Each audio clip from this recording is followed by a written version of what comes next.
Takže išli sme do prírody, deti sa hrajú pri jazere a proste išli sme vlakom a chodili sme si bosí po lese, spájali sa s prírodou a snažili sa na ňu naladiť, vnímať jej liečivé energie.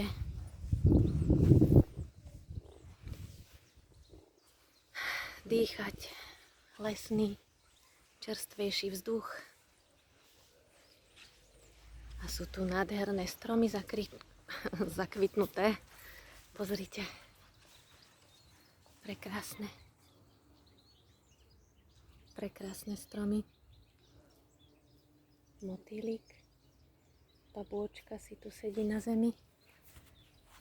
Tuto. Motýlik. Odletel. Takéto krásne stromy. Plné včielok. Bzučia. Voňavé. A proste úplne jednoducho.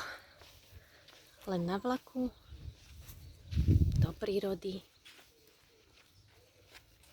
nadýchať sa, pookriať na duši, na tele, v tej prírode.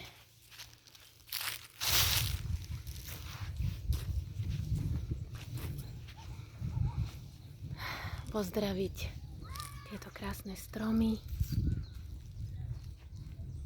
Pozrite, aké krásne stromy. Nádherné.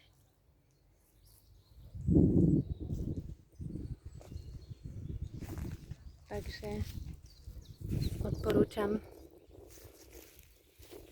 sadnite na vláčik, choďte do lesa, nebehajte po meste, kde je smog, hluk, stres. Radšej sa vydajte takto do lesíka a dýchajte a kráčajte bosí. Usmievajte sa na svet a vnímajte jeho krásu a ďakujte za tento krásny svet a zachovávajte ho. Neničte,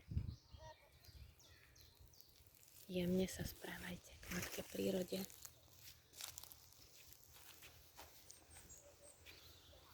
Tak sa s vami lúčim z tohto krásneho lesíka.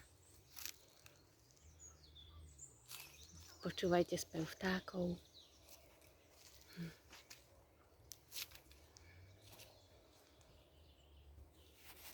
A takéto krásne kvietky voňajte.